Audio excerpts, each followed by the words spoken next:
ಸರ್ಕಾರದ ವಿರುದ್ಧ ತಿರುಗಿ ಬಿದ್ದಿದ್ದಾರೆ ಬೆಟ್ಕೋಟೆ ಗ್ರಾಮಸ್ಥರು. ಹೌದು, ಬೆಂಗಳೂರು ಗ್ರಾಮಾಂತರ ಜಿಲ್ಲೆಯ ದೇವನಹಳ್ಳಿ ತಾಲೂಕಿನ ಪುರಸಭೆಯನ್ನ ಮೇಲ್ದರ್ಜೆಗೆ ಸೇರಿಸುವುದಕ್ಕೆ ಭಾರಿ ವಿರೋಧ ವ್ಯಕ್ತವಾಗ್ತಿದೆ. ಇದಕ್ಕಾಗಿ ರಾಯಸಂದ್ರ ಗ್ರಾಮ, ಬೆಟ್ಕೋಟೆ ಗ್ರಾಮ ಮತ್ತು ಬಾಲದಿಮ್ಮನಹಳ್ಳಿ ಗ್ರಾಮಗಳನ್ನ ಪುರಸಭೆ ವ್ಯಾಪ್ತಿಗೆ ಅಧಿಕಾರಿಗಳಿಗೆ ಅಂಬೇಡ್ಕರ್ ಸೇನೆಯ ದೇವನಹಳ್ಳಿ ತಾಲೂಕು ಅಧ್ಯಕ್ಷರಾದ ರಾಯಸಂದ್ರದ ಸೋಮಶೇಖರ್ ಅವರು ಮನವಿ ಪತ್ರವನ್ನ ನೀಡಿದ್ದಾರೆ. ಬೆಂಗಳೂರು ಗ್ರಾಮಾಂತರ ಜಿಲ್ಲೆಯ ದೇವನಹಳ್ಳಿ ತಾಲೂಕಿನ ಪುರಸಭೆಯನ್ನ ಮೇಲ್ದರ್ಜೆಗೆ ಸೇರಿಸುವುದಕ್ಕೆ ಭಾರೀ ವಿರೋಧ ವ್ಯಕ್ತವಾಗ್ತಿದೆ. ಇದಕ್ಕಾಗಿ ರಾಯಸಂದ್ರ ಗ್ರಾಮ, ಬೆಟ್ಕೋಟೆ ಗ್ರಾಮ ಮತ್ತು ಬಾಲದಿಮ್ಮನಹಳ್ಳಿ ಗ್ರಾಮಗಳನ್ನ ಪುರಸಭೆ ವ್ಯಾಪ್ತಿಗೆ ಸೇರಿಸಬಾರದು ಎಂದು ಗ್ರಾಮ ಪಂಚಾಯಿತಿ ಅಭಿವೃದ್ಧಿ ಅಧಿಕಾರಿಗಳಿಗೆ ಅಂಬೇಡ್ಕರ್ ಸೇನೆಯ ದೇವನಹಳ್ಳಿ ತಾಲೂಕು ಅಧ್ಯಕ್ಷರಾದ ರಾಯಸಂದ್ರ ಸೋಮಶೇಖರ್ ಅವರು ಮನವಿ ಪತ್ರವನ್ನ ನೀಡಿದರು.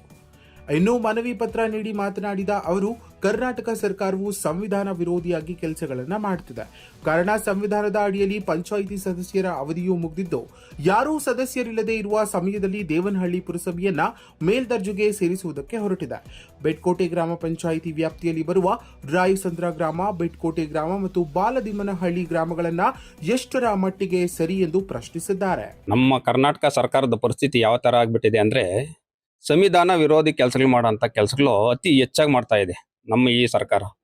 ಯಾಕೆ ಈ ಮಾತು ಹೇಳ್ತಾ ಇದ್ದೀನಿ ಅಂದರೆ, ಸಂವಿಧಾನದ ಅಡಿಯಲ್ಲಿ ಈಗಾಗಲೇ ಪಂಚಾಯತಿ ಚುನಾವಣೆಗಳು ಮುಗಿದೋಗಿ ಸದಸ್ಯರೇ ಇಲ್ದಿರೋಂಥ ಸಂದರ್ಭದಲ್ಲಿ ಇವರು ಸಂವಿಧಾನದ ವಿರೋಧಿ ಕೆಲಸಗಳು ಮಾಡ್ತಾ ಇರೋವಂಥದ್ದು ನಿಮಗೆ ಆಲ್ರೆಡಿ ಸರ್ಕಾರಕ್ಕೆ ಗಮನದಲ್ಲಿ ಇಟ್ಕೊಂಡು, ಈಗಾಗಲೇ ಪಂಚಾಯತಿ ಸಭೆ ಇಲ್ಲ, ಪಂಚಾಯತಿಗಳು ಸದಸ್ಯರುಗಳಿಲ್ಲ, ಪಂಚಾಯತಿ ಸದಸ್ಯರುಗಳು ಇಲ್ದಿರೋಂಥ ಸಂದರ್ಭದಲ್ಲಿ ಈಗ ದೇವನಹಳ್ಳಿ ಮುನ್ಸಿಪಲ್ ಆಫೀಸ್ಗೆ ಇವಾಗ ಸದಸ್ಯರನ್ನ ಸೇರಿಸಬೇಕು, ಏನು ಗ್ರಾಮಗಳನ್ನ ಸೇರಿಸಬೇಕು ಅನ್ನೋ ಒಂದು ಉದ್ದೇಶ ಇಟ್ಕೊಂಡು ಈ 3 ಗ್ರಾಮಗಳು, ಬೆಟ್ಕೋಟೆ ಗ್ರಾಮ ಪಂಚಾಯತಿಯಲ್ಲಿ ಬಾಲದಿಮ್ಮನಹಳ್ಳಿ ಹಾಗೂ ಬೆಟ್ಕೋಟೆ, ರಾಯಸಂದ್ರ, ಈ 3 ಗ್ರಾಮಗಳನ್ನ ಮುನ್ಸಿಪಾಲ್ಗೆ ಸೇರಿಸಿ ಮುನ್ಸಿಪಾಲ್ನ ಮೇಲ್ದರ್ಜೆಗೆ ಅಂದ್ರೆ ನಗರಸಭೆಯನ್ನಾಗಿ ಮಾಡಿ ಮುಂದುವರ್ಸೋದಕ್ಕಾಗಿ ಈ ಸರ್ಕಾರ ಹುನ್ನಾರ ಮಾಡ್ತಾ ಐತೆ.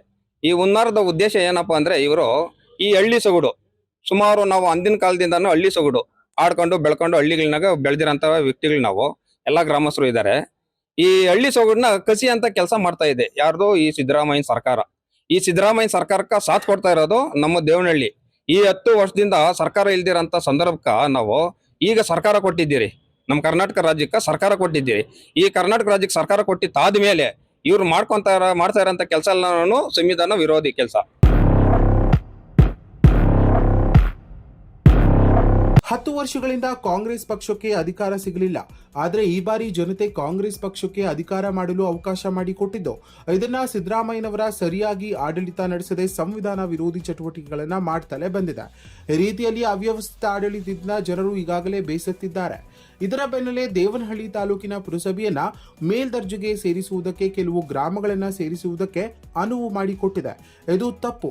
ಬೆಟ್ಕೋಟೆ ಗ್ರಾಮ ಪಂಚಾಯಿತಿ ವ್ಯಾಪ್ತಿಯಲ್ಲದೆ ಯಾವುದೇ ಪಂಚಾಯಿತಿಯ ಗ್ರಾಮಗಳನ್ನ ದೇವನಹಳ್ಳಿ ತಾಲೂಕಿನ ಪುರಸಭೆಯನ್ನ ಮೇಲ್ದರ್ಜೆಗೆ ಸೇರಿಸುವುದಕ್ಕೆ ಅವಕಾಶ ಮಾಡಿಕೊಡಬಾರದು ಎಂಬುದು ನಮ್ಮ ನಿಲುವಾಗಿದೆ. ಇನ್ನು ಈ ವಿಚಾರವಾಗಿ ದೇವನಹಳ್ಳಿ ತಾಲೂಕಿನ ಶಾಸಕರು ಸಹ ಮುಂದೆ ಇರುವುದು ನೋವಿನ ಸಂಗತಿಯಾಗಿದೆ. ಬೆಟ್ಕೋಟೆ ಗ್ರಾಮ ಪಂಚಾಯಿತಿ ಚುನಾವಣೆಗಳ ಪ್ರತಿನಿಧಿಗಳ ಅವಧಿ ದಿನಾಂಕ 26/2/2026 ಮುಗಿದು ಹೋಗಿರುತ್ತದೆ. ಸಂವಿಧಾನದ ಅಡಿಯಲ್ಲಿ ಈಗಾಗಲೇ ಪಂಚಾಯತ್ ರಾಜ್ ಆಕ್ಟ್ ನಿಯಮದ ಪ್ರಕಾರ ಚುನಾವಣೆ ನಡೆಯಬೇಕಾದ ಸರ್ಕಾರದ ದಿನಗಳನ್ನ ಕಳೆದು ಈ ನಿರ್ಧಾರಗಳನ್ನ ತೆಗೆದುಕೊಂಡಿರುವುದು ನಮಗೆ ಒಪ್ಪಿಗೆ ಇಲ್ಲ.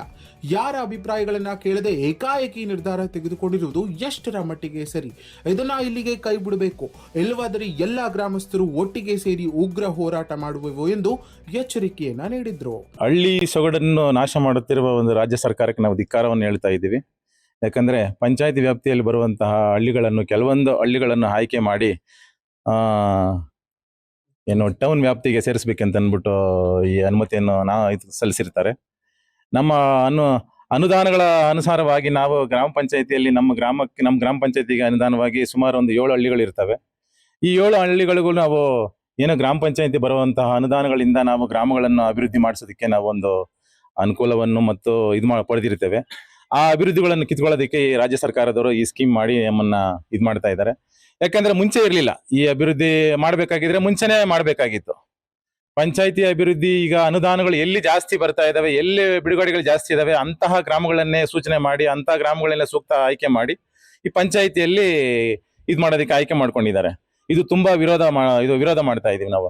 ಯಾಕಂತಂದ್ರೆ ಪಂಚಾಯತಿ ಬರೋಂತಹ ಅನುದಾನಗಳನ್ನೇ ನಾವು ಕೇಳ್ತಾ ಇದ್ದೀವಿ ಹೊರತು ನಾವು ರಾಜ್ಯ ಸರ್ಕಾರದಿಂದ ಕೇಂದ್ರ ಸರ್ಕಾರದಿಂದ ಬರೋಂತಹ ಅನುದಾನಗಳನ್ನು ನಾವೇನು ಕೇಳ್ತಾ ಇಲ್ಲ. ಪಂಚಾಯತಿ ವ್ಯಾಪ್ತಿಯಲ್ಲಿ ಏನಂತಂದ್ರೆ ದಿನನಿತ್ಯ ಏನಾಗ್ತಾ ಇದೆ ಅಂದ್ರೆ ಗ್ರಾಮದಲ್ಲಿ ಏನೋ ಒಂದು ಖಾತೆ ಆಗಲಿ, ಒಂದು ಒಳಚರಂಡಿಯ ವ್ಯವಸ್ಥೆ ಆಗಲಿ, ಒಂದು ಡಾಮರೀಕರಣ ಆಗಲಿ, ಒಂದು ರಸ್ತೆ ಅಗಲೀಕರಣಕ್ಕಾಗಲಿ, ಏನೇ ಆಗಲಿ ನಾವು ಪಂಚಾಯತಿಯಲ್ಲಿ ಮಾತಾಡ್ಲಿಕ್ಕೆ ಅನುಮತಿ ಇರುತ್ತೆ ಹೊರತು ನಾವು ಮುನ್ಸಿಪಲ್ ಆಫೀಸಲ್ಲಿ ಹೋಗ್ಬಿಟ್ಟು ನಾವು ಮಾತಾಡ್ಲಿಕ್ಕೆ ನಮ್ಗೆ ಅನುಮತಿ ಇರೋದಿಲ್ಲ.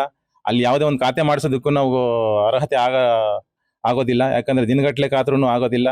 ದೇವನಹಳ್ಳಿ ಪಂಚಾಯತಿ ಅಭಿವೃದ್ಧಿ ಇನ್ನ ನೀವು 10 ಕೋಟಿ ಅಲ್ಲ 50 ಕೋಟಿ ಬಂದ್ರೂ ಆ ದೇವನಹಳ್ಳಿ ಅಭಿವೃದ್ಧಿ ಮಾಡೋದಕ್ಕೆ ಸಾಧ್ಯನೇ ಆಗೋದಿಲ್ಲ.